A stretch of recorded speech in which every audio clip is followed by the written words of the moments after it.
जय हिंद दोस्तों। आज के एपिसोड की शुरुआत होती है एक बहुत ही कंट्रोवर्शियल इंटरव्यू से। इंटरव्यू ले रहे थे अच्छों को पानी पिला देने वाले धाकड़ जर्नलिस्ट करण थापर और इंटरव्यू दे रहे थे जम्मू कश्मीर के तत्कालीन गवर्नर सत्यपाल मलिक। इस इंटरव्यू में सत्यपाल मलिक साहब ने एक ऐसी घटना के बारे में कुछ ऐसा कह दिया जिससे भारत में एक बड़ा पॉलिटिकल स्टॉर्म आ गया था। घटना के वक्त सत्यपाल मलिक जम्मू कश्मीर के राज्यपाल थे। उन्होंने कहा कि जनवरी से फरवरी 2019 के बीच में हमारे पास कई इंटेलिजेंस इनपुट्स थे कि कश्मीर में एक बड़ा हमला होने वाला है, लेकिन सरकार ने कोई एक्शन नहीं लिया। उन्होंने कहा कि सीआरपीएफ की ओर से 5 एयरक्राफ्ट्स की रिक्वेस्ट की गई थी ताकि जवानों को सेफली ट्रांसपोर्ट किया जा सके, लेकिन 4 महीनों तक एप्लीकेशन होम मिनिस्ट्री में पड़ा रहा और बाद में रिजेक्ट भी कर दिया गया। मलिक साहब ने बताया कि अगर उनसे एयरक्राफ्ट्स के लिए कहा गया होता तो वो तुरंत ही इंतजाम कर देते। मलिक जी बताते हैं कि एप्लीकेशन रिजेक्ट होने के बाद जवानों को सड़क से जाने का फैसला हुआ और भारत के इतिहास में वो हुआ जो नहीं होना चाहिए था। 14 फरवरी 2019 प्यार मोहब्बत जताने का दिन, वैलेंटाइंस डे। दुनिया मोहब्बत बांट रही थी, लेकिन पाकिस्तान ने भारत की पीठ पर नफरत का खंजर भोंक दिया।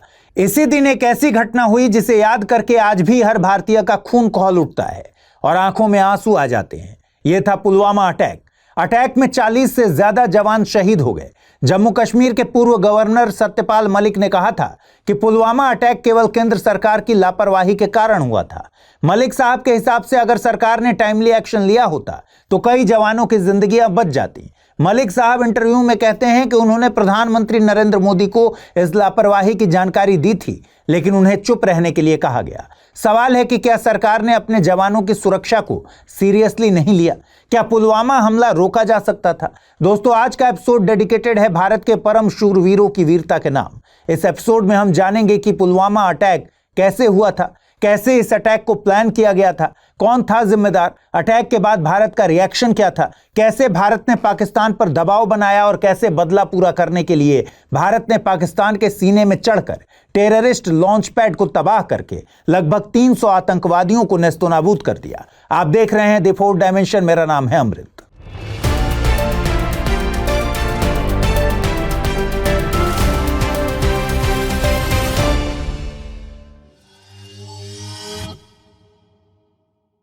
आजादी के बाद से कश्मीर को लेकर पाकिस्तान ने कई बार भारत से लड़ाइयां लड़ी हैं। भारत के शूरवीरों ने कई बार पाकिस्तान को मुंह के बल पटक कर मारा है। जब सीधी लड़ाइयों में पाकिस्तान को मुंह की खानी पड़ी तो पाकिस्तान ने स्ट्रेटजी चेंज कर दी।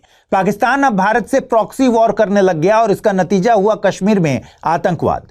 पाकिस्तान में बैठे आतंक के आकाओं ने कश्मीर के कई भोले भाले भाइयों का ब्रेन वॉश किया और इनको ही भारत के खिलाफ भड़काया, हथियार पैसा मुहैया करवाया और इनके कंधे पर बंदूक रखकर चलाने लग गए।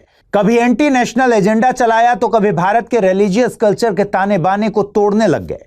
चाहे 1999 में कारगिल युद्ध हो या फिर 2001 में संसद पर हमला या फिर 2016 में उरी हमला, ये सारी घटनाएं पाकिस्तान की एक ही स्ट्रेटजी का हिस्सा थीं, भारत के भीतर आतंकवाद को बढ़ावा देना और कश्मीर को भारत से अलग करना। पुलवामा अटैक से पहले बुरहान वानी को मार गिराया गया था। बुरहान वानी एक कश्मीरी आतंकवादी था जो हिजबुल मुजाहिदीन का कमांडर था। वो 8 जुलाई 2016 को भारतीय सुरक्षा बलों के साथ मुठभेड़ में मारा गया था। उसकी मौत के बाद कश्मीर घाटी में बड़े पैमाने पर हिंसा फैली थी। इस घटना से कश्मीर में तनाव का माहौल था और यही माहौल चाहिए था आतंकवादियों को एक बड़ा धमाका करने के लिए। इसके बाद उरी पर हमला हुआ। इसमें 16 जवान शहीद हो गए। हमला किया था जैश ए मोहम्मद के 4 आतंकवादियों ने। हालांकि इसके बाद भारतीय सेना ने अद्भुत पराक्रम दिखाते हुए सर्जिकल स्ट्राइक की थी। सर्जिकल स्ट्राइक में हमारे शूरवीर पीओके में 3 किलोमीटर अंदर घुसे और वहां टेररिस्ट कैंप को तबाह कर दिया। लेकिन इस बार आतंकवादियों ने एक बहुत बड़ी प्लानिंग कर ली थी। अटैक के 9 दिन पहले यानी 5 फरवरी 2019 को पाकिस्तान के एक शहर कराची में जैश ए मोहम्मद ने एक रैली निकाली थी। जानते हैं इस रैली में कौन शरीक हुआ था? इस रैली में मसूद अजहर का छोटा भाई मौलाना अब्दुल रऊफ शामिल था। मसूद अजहर यानी जैश का सरगना। इसके छोटे भाई ने इसी रैली में अपने नापाक मंसूबे बता दिए। इसने इस रैली में भारत को दहलाने की धमकी दी थी। हालांकि इन आतंकवादियों के लिए पाकिस्तान की सरजमी में बैठकर भारत के लिए आग उगलना काफी कॉमन है। ऐसी गीदड़ भभकी ये टुटपुंजिये देते रहते हैं। लेकिन पुलवामा अटैक के काफी पहले ही भारतीय सुरक्षा एजेंसियों को भी किसी बड़े हमले के इनपुट मिलना शुरू हो गए थे। एक बड़े मीडिया हाउस ने अपनी रिपोर्ट में बताया था कि 2 जनवरी 2019 से 13 फरवरी 2019 के बीच यानी 45 दिनों के बीच सुरक्षा बलों को कई सारे इंटेलिजेंस इनपुट मिले। इन इनपुट्स की संख्या 10+ थी। 7 जनवरी 2019 को एक इनपुट से पता चला कि दक्षिण कश्मीर में आईईडी बनाने और बिछाने के लिए स्थानीय युवाओं को एक विदेशी आतंकी ट्रेनिंग दे रहा है। 18 जनवरी 2019 के एक इनपुट में एजेंसी को पुलवामा जिले के अवंतीपोरा इलाके में 20 से ज्यादा आतंकियों के जरिए बड़े हमले को अंजाम देने की जानकारी मिली थी।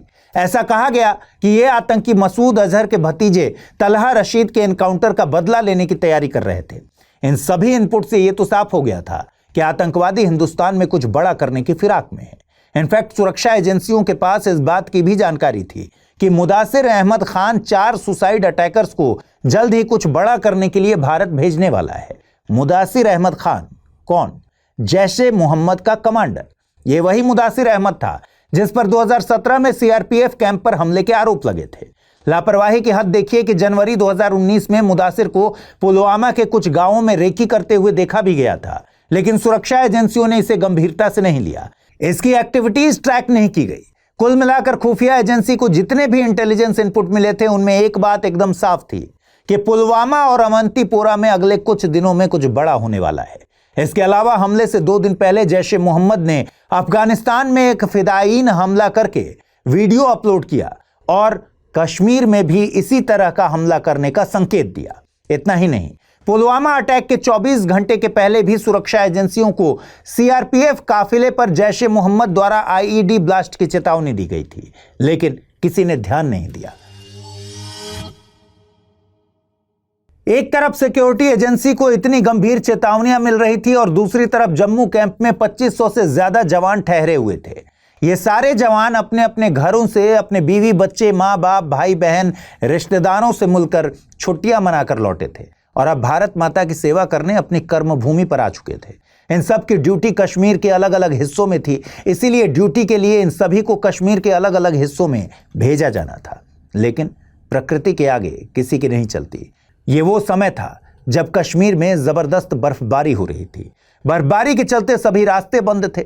जम्मू से श्रीनगर जाने वाला हाईवे भी बंद था। अब या तो ये एरोप्लेन से चले जाते या फिर कुछ दिन इंतजार करके सड़क से जाते। जम्मू कश्मीर के उस समय के गवर्नर सत्यपाल मलिक ने इसी वाकये को याद करते हुए इंटरव्यू में सनसनी फैला दिया था। उन्होंने कहा था कि जवानों को सेफली पहुंचाए जाने के लिए गृह मंत्रालय से हवाई जहाज मांगे गए थे, लेकिन मिले नहीं। जब स्नो फॉलिंग कम हुई तब सैन्य अधिकारियों ने यह तय किया कि सभी जवान बसों से 14 फरवरी की सुबह जम्मू कैंप से निकलेंगे। इस तरह 2500 जवान 14 फरवरी की सुबह 3 बजे घुप अंधेरे और कड़कड़ाती ठंड में बसों में बैठ जाते हैं। इनको ले जाने के लिए कुल 78 बसों का इंतजाम किया गया। फाइनली ये काफिला सुबह 3 बजे जम्मू से श्रीनगर के लिए रवाना हुआ, लेकिन काफिले को क्या पता था कि इनके मूवमेंट की जानकारी किसी ने लीक कर दी है और नापाक दुश्मन घात लगाकर इन्हें मारने की प्लानिंग कर रहा है। 14 फरवरी 2019 78 गाड़ियों का काफिला, सीआरपीएफ के 2500 से अधिक जवानों को लेकर यह काफिला जम्मू श्रीनगर हाईवे पर चल रहा था। दोपहर के करीब 3:10 पर काफिला श्रीनगर से करीब 150 किलोमीटर दूर पुलवामा जिले के लेथपोरा पहुंचता है। अचानक एक हाईवे पर तेजी से कार आती है। यह कार एक सुसाइड मिशन पर निकली थी। निशाना था सीआरपीएफ का यही काफिला। इस गाड़ी में 300 किलोग्राम से ज्यादा आरडीएक्स भरा था। जैसे ही ये कार सीआरपीएफ की बस से टकराती है, एक जबरदस्त धमाका होता है। बस के परखच्चे उड़ जाते हैं। पूरा इलाका धुएं में बदल गया। सड़क पर जवानों के शरीरों के टुकड़े बिखरे हुए थे। खून से सने कपड़े बारूद की महक के साथ हवा में फैल गए। सीआरपीएफ की 76वीं बटालियन के 40 से ज्यादा जवान शहीद हो गए। धमाका इतना जबरदस्त था कि कई किलोमीटर तक इस धमाके की गूंज सुनाई पड़ी। इस धमाके ने पूरे हिंदुस्तान को हिला दिया और कई आंखों को नम कर दिया। इस हमले को 80 के दशक के बाद का सबसे बड़ा आतंकवादी हमला माना गया। लेकिन असली सवाल यह था कि हमला किसने किया। पुलवामा अटैक के बाद एनआईए, जम्मू कश्मीर पुलिस और सीआरपीएफ ने जांच शुरू की। पता लगाना था कि कौन है इस घिनौने काम के पीछे। जांच में एक नाम सामने आया, आदिल अहमद डार। कौन था आदिल अहमद डार? आदिल अहमद डार ही वो नामुराद सुसाइड अटैकर था जो आरडीएक्स से भरी कार को चला रहा था और जिसने भारत माता के 40 से ज्यादा वीर सपूतों को शहीद बना दिया। आदिल अहमद पुलवामा जिले की तहसील काकापुरा का ही रहने वाला था।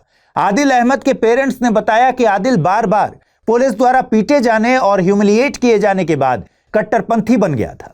सितंबर 2016 और मार्च 2018 के बीच आदिल को 6 बार गिरफ्तार किया गया था। बाद में आदिल अहमद 2018 में आतंकियों के संपर्क में आया। फिर यह पाकिस्तान स्थित आतंकी संगठन जैश-ए-मोहम्मद में शामिल हुआ। जैश-ए-मोहम्मद के आतंकी कैंप में फिदायीन अटैक की ट्रेनिंग ली। बाद में जैश-ए-मोहम्मद ने पुलवामा अटैक की जिम्मेदारी भी ली थी। हमले के बाद जैश-ए-मोहम्मद ने आदिल अहमद डार का एक वीडियो जारी किया। पाकिस्तान में बैठा मसूद अजहर, जो कि जैश-ए-मोहम्मद का लीडर है, वही इस अटैक का मास्टरमाइंड माना जाता है। पाकिस्तान की इस नापाक हरकत से कई घरों के चिराग बुझ गए थे और भारत को अपने शूरवीरों को खोना पड़ा था। हमले के बाद पूरे देश में दुख और गुस्से की लहर चल पड़ी थी। पूरे देश में विरोध प्रदर्शन, बंद और कैंडल लाइट मार्च निकाले गए। जम्मू में हिंसा भड़क उठी, जिसके कारण 14 फरवरी से यहां कर्फ्यू लगा दिया गया। सबके मन में यही सवाल था कि अब भारत सरकार क्या करेगी। भारत ने भी पाकिस्तान को अलग अलग पोजीशंस में मारने की प्लानिंग कर ली। सबसे पहले तो आर्थिक चोट पहुंचाई। हमले के बाद भारत ने तुरंत पाकिस्तान से मोस्ट फेवर्ड नेशन यानी MFN का दर्जा छीन लिया। भारत ने पाकिस्तान से इंपोर्ट होने वाले सभी पाकिस्तानी सामानों पर सीमा शुल्क बढ़ाकर 200% कर दिया। इसके बाद कूटनीतिक दबाव बनाया ताकि पाकिस्तान पर अंतर्राष्ट्रीय प्रतिबंध लगे। अमेरिका समेत कई देश जैसे कि बांग्लादेश, भूटान, फ्रांस, इजराइल, रूस समेत 1 दर्जन से ज्यादा देशों ने इस अटैक की निंदा की थी। हालांकि संयुक्त राष्ट्र सुरक्षा परिषद में एक प्रस्ताव भी लाया गया जिसमें जैश-ए-मोहम्मद के लीडर मसूद अजहर को ग्लोबल टेररिस्ट घोषित करने की बात कही गई थी, लेकिन चीन ने प्रस्ताव पर वीटो कर दिया। इसके अलावा भारत सरकार ने FATF से कहा कि पाकिस्तान को ब्लैकलिस्ट में डाल दो। FATF वर्ल्ड लेवल पर मनी लॉन्ड्रिंग और आतंकवाद की फंडिंग को रोकने जैसे काम करती है। हालांकि FATF ने पाकिस्तान को ग्रे लिस्ट में रखने का फैसला किया। सरकार के अलावा भारत के घरेलू ऑर्गेनाइजेशंस ने भी पाकिस्तान का विरोध किया। जैसे हमले के बाद कई इंडियन मूवी प्रोड्यूसर्स ने हिंदी फिल्मों को पाकिस्तान में रिलीज न करने का फैसला लिया। ऑल इंडियन सिने वर्कर्स एसोसिएशन ने भी घोषणा कर दी कि अब इंडस्ट्री में काम कर रहे पाकिस्तानी कलाकारों पर भी बैन लगाया जाएगा। क्रिकेटर्स हों चाहे फिर डॉक्टर्स, मतलब जो भी विरोध कर सकता था, सबने अपने अपने लेवल पर पाकिस्तान का विरोध किया। लेकिन प्रतिबंध लगाने से और आर्थिक चोट पहुंचाने से हमारे जवानों की शहादत का बदला पूरा नहीं हो सकता था। इस हमले से देश का सीना जरूर छलनी हुआ था, लेकिन हौसला टूटा नहीं था। इनफैक्ट हौसला पहले से भी ज्यादा मजबूत हो गया था। और फिर भारत ने वो किया जिसका ख्वाब पाकिस्तान कभी देख ही नहीं सकता था। अब भारत को घुसकर मारना था। भारत को बरसानी थी आसमान से आग। पुलवामा हमले ने जरूर देश को झकझोर कर रख दिया था, लेकिन आतंकी ये भूल गए थे कि घायल शेर और ज्यादा खतरनाक हो जाता है। पुलवामा अटैक के 2 दिन बाद यानी 16 फरवरी 2019 को प्रधानमंत्री नरेंद्र मोदी ने कैबिनेट की बैठक बुलाई और तय किया कि अब तो दुश्मन को घर में घुसकर ही मारना पड़ेगा, तब जाकर शहीदों की शहादत का बदला पूरा होगा। पीएम नरेंद्र मोदी की बैठक के सिर्फ 2 दिन बाद यानी 18 फरवरी को national security advisor Ajit Doval ने तीनों सेनाओं के प्रमुख और रॉ के अधिकारियों के साथ बैठक की। और आपको पता ही है कि अगर मैटर में अजीत डोभाल इन्वॉल्व हुए हैं तो कुछ खास ही होगा। सरकार को जानकारी मिली कि पाकिस्तान ने बॉर्डर के पास स्थित लॉन्च पैड और ट्रेनिंग कैंपों से आतंकियों को निकालकर कहीं और शिफ्ट कर दिया है। इसलिए तय हुआ कि अब इंडिया पाकिस्तान के खैबर पख्तूनख्वा के बालाकोट में हमला करेगा। बालाकोट इसलिए क्योंकि यहां जैश-ए-मोहम्मद का सबसे बड़ा आतंकी कैंप मौजूद था। हमले की प्लानिंग हो गई। इस ऑपरेशन को कोड नेम दिया गया ऑपरेशन बंदर, लेकिन यह ऑपरेशन बहुत ही सीक्रेटली करना था। चुनिंदा लोगों को छोड़कर किसी को भी भनक नहीं लगनी चाहिए थी। फिर आई तारीख 26 फरवरी 2019, जगह ग्वालियर, मध्य प्रदेश का एयरफोर्स बेस। रात को 12 बजे यहां थोड़ी हलचल शुरू हुई और रात 1:15 पर एयरफोर्स बेस का आसमान फाइटर प्लेन्स की दहाड़ से कांप उठा। 1 दर्जन के आसपास मिराज 2000 फाइटर प्लेन्स कायराना पुलवामा अटैक का बदला लेने के लिए उड़ चुके थे। यह मिशन इतना सीक्रेट था कि जिस ग्वालियर एयरबेस से मिराज ने उड़ान भरी, उसके इंचार्ज को भी बाद में पता चला। मिराज फाइटर प्लेन्स आसमान में ग्वालियर से पाकिस्तान निकल चुके थे। पायलट्स की आंखों में सिर्फ एक ही भाव था और वो था बदला। रात करीब 3:45 पर मिराज विमानों ने पाकिस्तानी एयरबोर्न वार्निंग सिस्टम को चकमा दिया और पाकिस्तान बॉर्डर में घुस गए। मैप में आप पाकिस्तान के खैबर पख्तूनख्वा रीजन को देख पा रहे होंगे। वायुसेना पाकिस्तान की सीमा में 80 किलोमीटर अंदर घुस चुकी थी। भारत के फाइटर प्लेन्स बालाकोट के ऊपर पहुंचे, जैश ए मोहम्मद के टेररिस्ट कैंप्स पर टारगेट को लॉक किया और फिर ऑर्डर हुआ फायर। फाइटर प्लेन्स ने टेररिस्ट कैंप्स पर नरक की तरह आग बरसा दी। हमले में 1000 किलोग्राम वजन के बम गिराए गए थे, यानी मकसद साफ था, आतंकियों और उनके ठिकानों को तत्काल भस्म कर दो। जानते हैं, पाकिस्तानियों को घर में घुसकर मारकर वापस ग्वालियर बेस कैंप आने में हमारे बहादुर पायलट्स को कितना समय लगा? सिर्फ 21 मिनट्स। एयरफोर्स ने दावा किया कि इस हमले में करीब 200 से 300 आतंकी मारे गए। हालांकि पाकिस्तान ने इसे मानने से इनकार कर दिया। ऑब्वियसली पाकिस्तान सदमे में था। इंटरनेशनल लेवल पर पाकिस्तान की किरकिरी हो गई। पाकिस्तान ने भी बदला लेने की ठान ली, लेकिन वो भूल गया था कि भारत पर सिर्फ पीठ पीछे ही वो वार कर सकता है, और इस बार तो हमें पता था कि पाकिस्तान हमला करेगा। 27 फरवरी 2019 को पाकिस्तानी एयरफोर्स ने बदला लेने के लिए इंडियन बॉर्डर में घुसपैठ करने की कोशिश की, लेकिन भारतीय वायुसेना पहले से तैयार थी। विंग कमांडर अभिनंदन, याद है ना आपको, उन्होंने अपने MiG-21 बाइसन से एक पाकिस्तानी F-16 लड़ाकू विमान को मार गिराया। हालांकि अभिनंदन का विमान भी क्रैश हो गया और वो पाकिस्तान के कब्जे वाले कश्मीर यानी POK यानी हमारी अपनी जमीन में ही लैंड कर गए। उन्हें पाकिस्तान की सेना ने पकड़ लिया, लेकिन अभिनंदन के मूंछों के रौब के आगे पूरा पाकिस्तान बौना लग रहा था। अभिनंदन का साहस पूरी दुनिया ने देखा। अभिनंदन को भारत वापस लाने के लिए पूरा हिंदुस्तान एक हो गया, और भारत ने भी साफ कहा कि अभिनंदन को तुरंत छोड़ा जाए, वरना ऐसा अंजाम होगा कि 7 पुश्तें याद करेंगी। एग्जैक्टली लाइन तो नहीं थी ये, लेकिन भाव यही था। भारत ने पाकिस्तान पर अंतर्राष्ट्रीय दबाव भी बनाया। 2 दिन बाद 1 मार्च 2019 को पाकिस्तान ने शूरवीर अभिनंदन को छोड़ दिया। आज भी जब पुलवामा अटैक की बात होती है तो पूरे देश की आंखें नम हो जाती हैं, लेकिन साथ ही हर भारतीय का सीना गर्व से चौड़ा भी होता है। पुलवामा अटैक बताता है कि भारत ऐसा देश है जहां हम अपने शूरवीरों के बलिदान को कभी भूलते नहीं।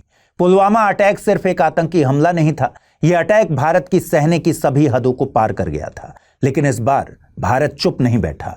भारत ने दुश्मनों को उनके घर में घुसकर मारा। पुलवामा अटैक के बाद भारत ने बता दिया कि हम आतंकवाद पर नो टॉलरेंस पॉलिसी को फॉलो करेंगे, और हमले का जवाब सिर्फ शब्दों से नहीं, एक्शन से देंगे। तुम हमारे एक को मारोगे, हम तुम्हारे 100 आतंकवादियों को मारेंगे। हालांकि पुलवामा अटैक ने यह भी सबक सिखाया कि भारत को अपनी इंटेलिजेंस और मजबूत करनी होगी। लेकिन दोस्तों, इस घटना को लेकर कई सवाल ऐसे भी हैं जिनके जवाब आज तक नहीं मिले। जैसे पुलवामा अटैक से पहले इंटेलिजेंस वार्निंग क्यों नजरअंदाज की गई?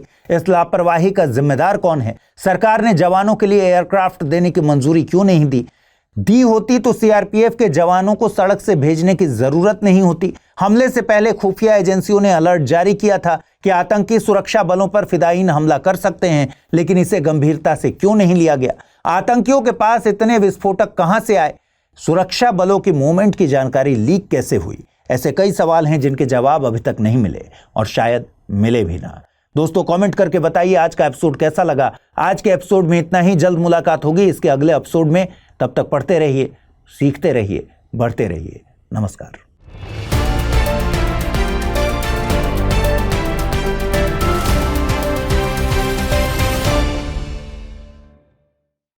हिंदी में UPSC की तैयारी से संबंधित प्रोग्राम्स को देखने के लिए सब्सक्राइब करें स्टडी IQ IAS हिंदी।